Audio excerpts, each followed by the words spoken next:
Video ini dibuat buat kalian yang mungkin masih ragu atau bisa dibilang sama gitu statement kayak gua di video ini, kalau misalnya trading itu halal. Tapi gua nggak 100% bilang seperti itu, karena ada beberapa faktor yang bisa dibilang kenapa trading itu halal dan kenapa trading itu haram. Pastinya ya lu tau lah sebagai pemain, atau nggak mungkin lu sebagai coaching atau mentor, pastinya lu lebih tahu dibandingkan gua sendiri. Di sini gue mau melihat dari kacamata sebagai orang awam kenapa trading itu bisa dibilang halal ya guys ya. Di sini kata halal itu bukan berarti gue 100% halal ya, tapi ya bisa dibilang ya 50-50 lah antara halal dan juga haram ya. Tapi ya namanya juga clickbait biar lebih keren aja gitu. Hello guys, welcome Bang Arijono. Jadi kali ini gue mau sharing kalian kenapa gue bikin video trading itu halal dan apa alasannya. Yang menurut gua berdasarkan analisa beberapa yang gue lakuin, mungkin gak sejago kalian, gak sedetail kalian. Tapi yang pertama tentunya di dalam trading itu ada yang namanya proses tukar menukar yang lebih jelas. Nah, kalau misalnya lu perhatiin, lu mainin juga, di sana juga ada tuh kayak pihak platformnya sendiri atau brokernya itu kayak ya udah mereka nyediain segala macamnya, ada masing-masing tempatnya juga sama masing-masing perusahaannya atau apa koinnya juga lah, kurang lebih seperti itulah. Dan juga ya udah kita sebagai pemain pastinya membeli dong, membeli walaupun semuanya itu transaksi digital lah guys ya, nggak ada dalam bentuk fisik, namanya juga dalam teknologi, dalam perkembangan zaman segala macamnya. Pastinya kalau misalnya hal kayak gini ya, kalau misalnya kita lihat dari segi pandang, mungkin orang-orang yang mereka itu memahami agama segala macamnya nggak ada fisiknya, ya itu nggak boleh. Tapi kalau misalnya kita lihat perkembangan zaman, ya tentunya kalau misalnya kita ya berpegang teguh lah sama statement itu, kalau misalnya apapun itu harus ada fisiknya, ya nggak bisa lah.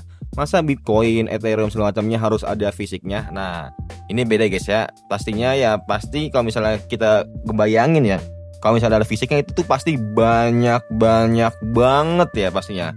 Kayak misalnya saham lah, saham udah jelas lah kalau misalnya kenapa saham itu halal lah. Tapi kalau misalnya ditanyain ya kita harus datang dong ke perusahaannya, minta suratnya kalau misalnya kita itu sebagai investor gitu di perusahaan itu.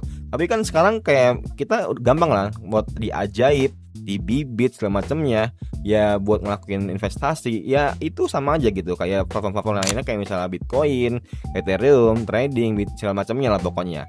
Yang kedua atau yang bisa dibilang ini poin terakhir, tapi ya karena gue bingung gitu apa poin selanjutnya. Kalau misalnya lu ada, coba tulis di komentar. Poin selanjutnya itu karena keuntungan itu berasal dari spread atau selisih harga, bukan cuma dari bunga aja. Nah ini yang kadang agak keliru ya mungkin beberapa orang ya. Mungkin gue juga keliru ya, coba nanti dikoreksi aja.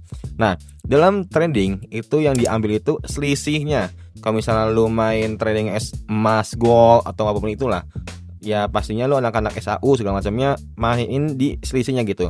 Ketika lu buy di bawah atau lagi sekarang itu lagi kacau banget 4.000 apa 3.000 gue lupa. Nah nanti lu kalau misalnya ngejualin 4.500 itu udah untung dong jatuhnya. Nah itulah selisihnya yang lu mainin dan lu dapat keuntungan dari situ selisihnya guys ya.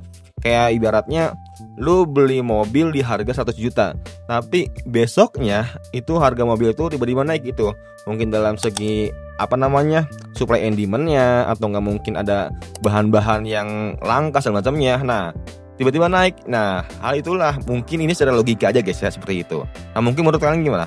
Kenapa trading itu bisa dibilang halal, atau nggak mungkin kalian punya perspektif lain sebagai trading itu haram? Coba tulis aja di kolom komentar. Semoga bermanfaat and see you next time. Bye.